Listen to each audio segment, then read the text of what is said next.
once I sort of started getting into this, I just kept on prodding and poking and asking and doing these questions. And we did one major brew through him with Rorison's from Pew Pew, and basically ran out of funds after that because the price of beef was falling, and I was just kept on pushing and prodding and where am I going to go and how am I going to find this nutrient and what are we going to do about this? And we were playing around with all these minerals for the livestock to keep them up, and you don't make any money out of dead animals.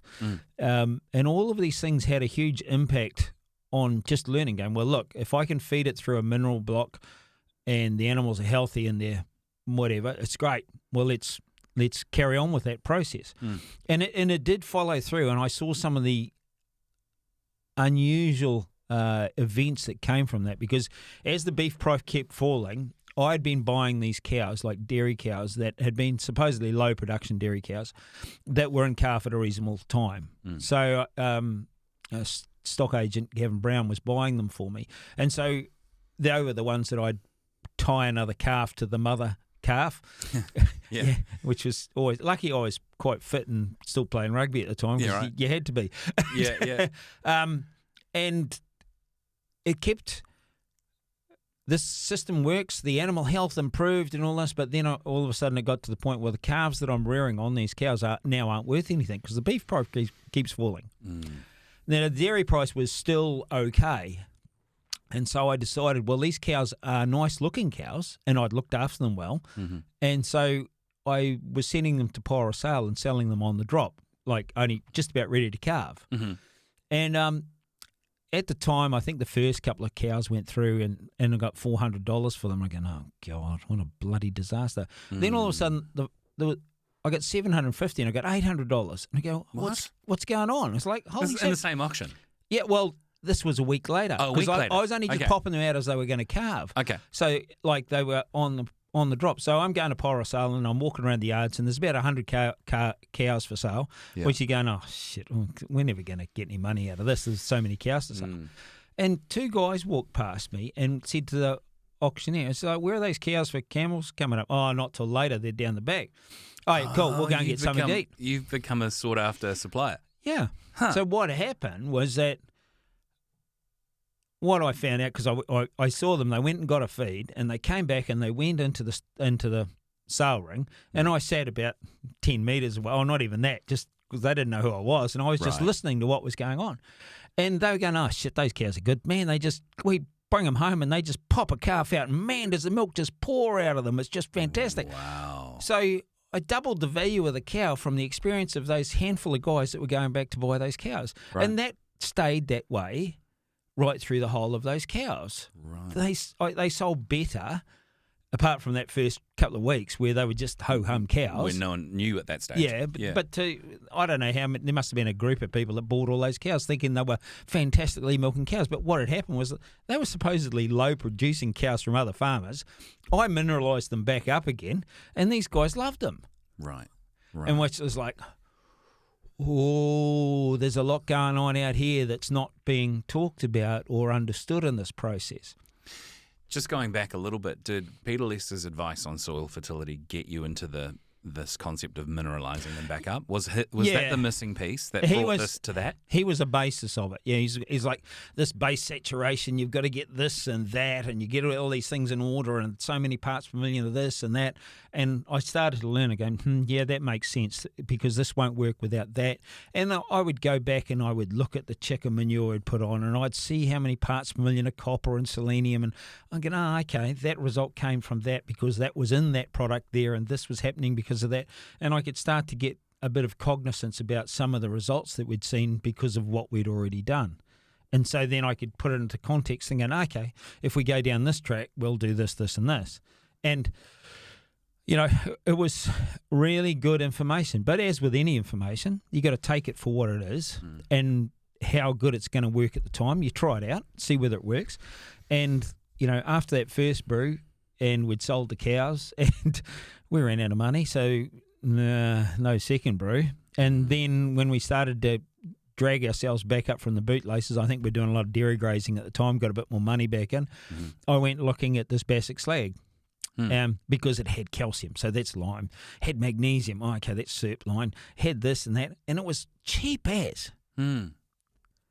But there is always consequences for things that you do, and some of them are good and some of them are bad. But I mean, the consequence of using basic slag is that the 10% silicon was the critical factor that we needed, that we never knew that we needed.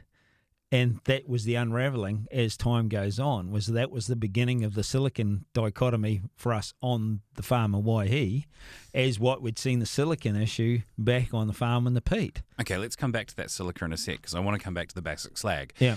But on the way to that part of the story where you learnt those things or you had those realizations, you rejected the good folks at Balance, or should I say you rejected their unbalanced agri-nutrients advice as laughable. How did standing up to conventional wisdom shape your approach to farming at that point?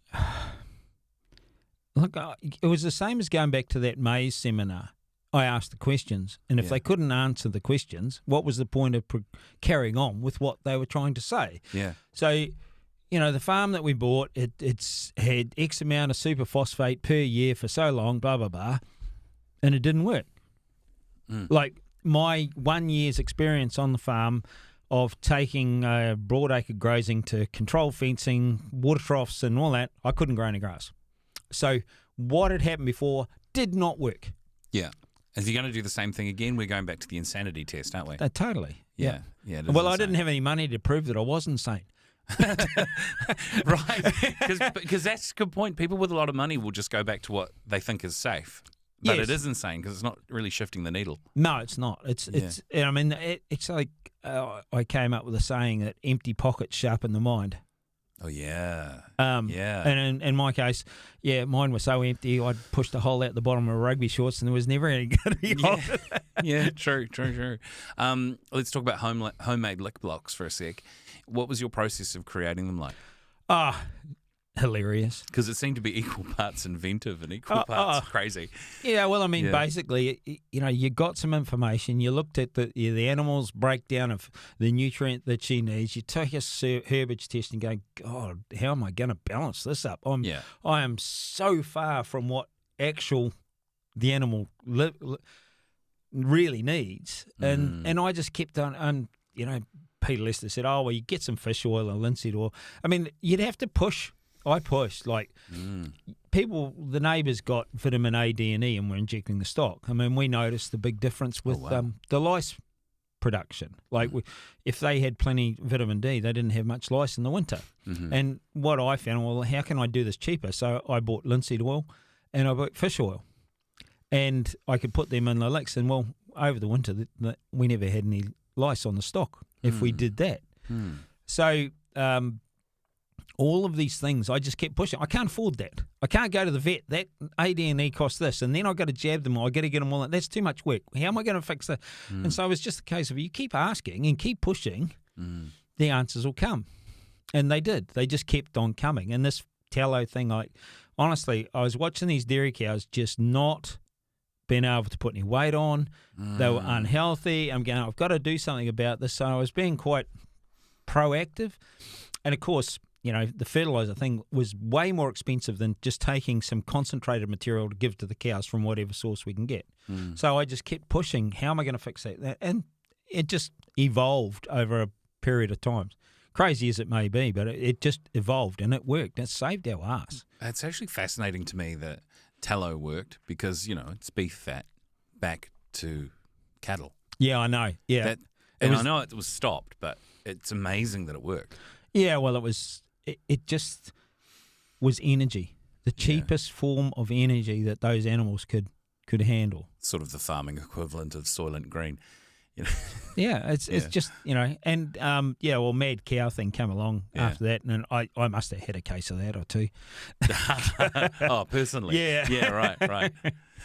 How did the exploding tallow drums change your view on things? Well, actually, my wife Julia, her father owned a company in Wales. It was a material handling company, and he actually sold drum heaters. Oh, you've got to be kidding. No. And you didn't know it first? Well, I wasn't over there, but when we went over there next time, a drum heater come home with us, I can tell you. I bet. Yeah. And so I set up a process, and it worked an absolute treat. And I just built a trolley, and so I could tip it over with the tap on it, and I could go to work, and I'd make 10 lick blocks in about an hour and a half. Wow. And so we got good at doing it, and it was just worked an absolute Did treat. you sold them too to other Yeah, I sold them to other people as well. Yeah. But I mean, How many drums did you explode in total? 2. It was 2. Yeah. Like how far apart was one from the other? About 4 inches. No, I mean in time. Oh, about a minute. About a minute. One goes. Oh, not even a minute. Oh, look, I was in. Because you would have started them at about the same time, right? Yeah, we lit the fire, and Reese we'd gone back for lunch, and I was actually leaning over the cot, going goo goo ga ga to my daughter Vivian, who was probably only about 3 or 4 months old, 5 months old. Sure. And I hear boom, and I knew instantaneously what. Oh, God. shit. And then I heard boom again. Yeah.